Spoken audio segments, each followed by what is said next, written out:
اللہ الرحمن الرحیم۔ بعض احباب کے سوالات تھے کہ عشر کے متعلق رہنمائی کی جائے، تو آج کی نشست میں چند لمحے عشر کے متعلق گفتگو کریں گے۔ رب لم یزال نے قرآن مقدس میں ارشاد فرمایا وَآتُوا حَقَّهُ یوم حصادہ،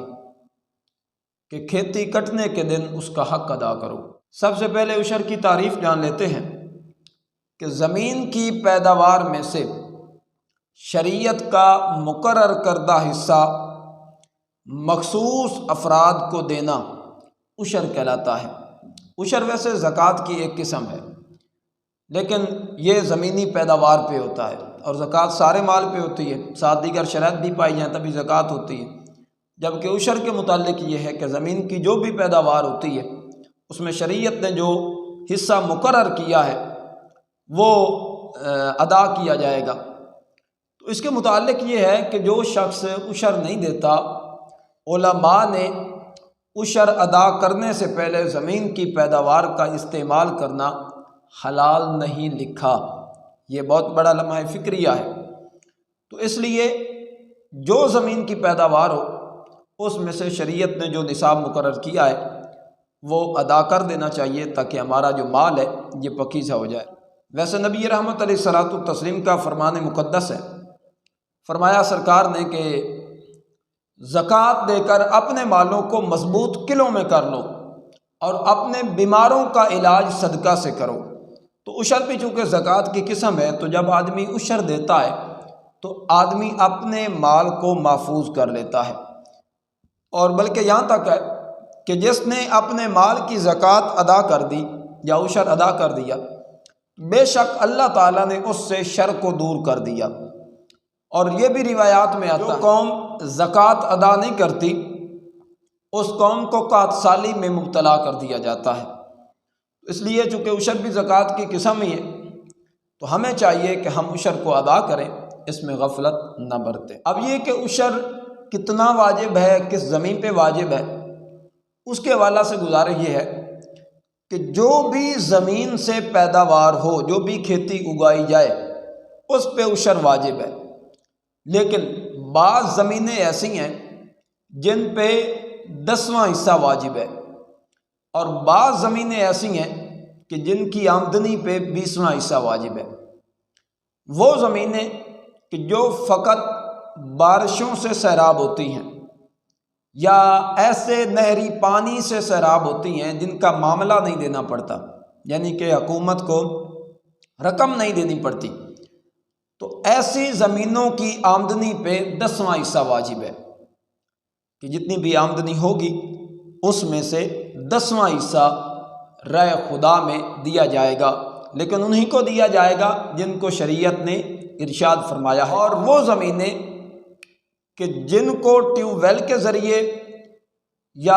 کسی کنویں وغیرہ کی مدد سے یا ایسے نہری پانی کے ذریعے سیراب کیا جائے کہ جن کا حکومت کو معاملہ دینا پڑتا ہے، رقم کی ادائیگی کرنی پڑتی ہے، تو ایسی زمینوں کی آمدنی پہ شریعت مطہرہ نے 20واں حصہ واجب قرار دیا ہے۔ تو یہ ہمیں چاہیے کہ ہم اپنی زمینوں کا جائزہ لیں کہ ہماری زمین کس ضمن میں آتی ہے، پھر اسی کے مطابق عشر ادا کرنا بندے پہ واجب ہوگا۔ اس میں چند مزید مسائل یہ ہیں، آیا جو کھیتوں کی آمدنی ہوتی ہے وہ تمام کی تمام پہ ہی عشر ہوتا ہے، یا اس میں سے جو اخراجات ہیں، مثلا تیل کا خرچہ آیا، پانی پہ خرچہ آیا، کھاد ڈال دی اس پہ خرچہ آیا، یہ اخراجات نکال کے بقیہ پہ عشر ہوگا؟ تو جواباً گزارے یہ ہے کہ مکمل جتنی بھی آمدنی آئے گی، پہلا پوائنٹ یہ ہوگا، پہلا آپشن یہ ہوگا کہ ہم اس میں سے عشر کا حساب لگائیں، عشر نکالیں، اس کے بعد دیگر اخراجات کا جائزہ لیا جائے گا۔ لہٰذا یہ شریعت نے ہمیں ریلیف دے دیا ہے کہ جن زمینوں پہ زیادہ مشقت کرنی پڑتی ہے ان پہ 20واں حصہ ہے، اور جن پہ عام طور پہ بارشیں آتی ہیں اور سیراب ہوتی ہیں ان پہ 10واں حصہ ہے۔ تو شریعت نے پہلے ہی ریلیف دے دیا ہے، جو بھی آمدنی ہوگی بہرحال سب سے پہلے اس پہ عشر دیا جائے گا، اس میں سے اخراجات نہیں نکالے جائیں گے۔ پھر یہ ہے کہ اگر کوئی آدمی زمین کو ٹھیکے پہ دے دیتا ہے اور ایک شخص ٹھیکے پہ زمین لے لیتا ہے، تو اب اس کا عشر آیا مالک ادا کرے گا یا کاشتکار؟ تو حکم شرع یہ ہے کہ کاشتکار عشر ادا کرے گا۔ اور پھر یہ مسئلہ ہے کہ کوئی شخص اپنی زمین کو بٹائی پہ دے دیتا ہے، حصے پہ دے دیتا ہے کہ تو اس زمین میں کھیتی باڑی کر اور جو حصہ آئے گا اتنا حصہ تو لے گا، اتنا حصہ میں لوں گا، تو اب اس زمین کا عشر کس پہ واجب ہوگا؟ تو حکم شرع یہ ہے کہ ایسی زمین کا جو عشر ہے وہ دونوں پہ واجب ہوگا، جس مالک نے زمین دی یا جو بٹائی کر رہا ہے، دونوں پہ عشر واجب ہوگا، دونوں مل کے عشر نکالیں گے۔ پھر حکم شرع یہ ہے زمین سے جتنی بار آمدنی ہو اس پہ عشر واجب ہوگا،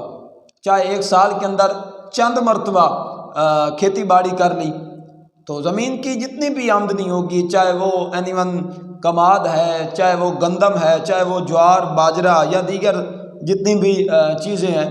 تو جتنی بار کھیتی باڑی کریں گے جو بھی آمدنی آئے گی، حتیٰ کہ اگر 2 کلو بھی آمدنی آئی ہے نا تو شریعت مطہرہ نے اس پہ بھی عشر کو واجب قرار دیا ہے، وہ بھی دینا پڑے گا۔ پھر یہ بھی یاد رہے کہ بعض لوگ اپنے گھروں کے اندر کچھ بوٹے وغیرہ لگا لیتے ہیں اور کچھ سبزی وغیرہ کاشت کر لیتے ہیں اپنے گھروں کے اندر، مکان کے ایریا میں، اس پہ زکوٰۃ واجب نہیں، وہ فروخت بھی کرتا ان پھولوں کو، بہرحال اس پہ عشر نہیں ہے۔ پھر یہ بھی ہے کہ بعض اوقات زمینوں کے اندر درخت قدرتی اگاتے ہیں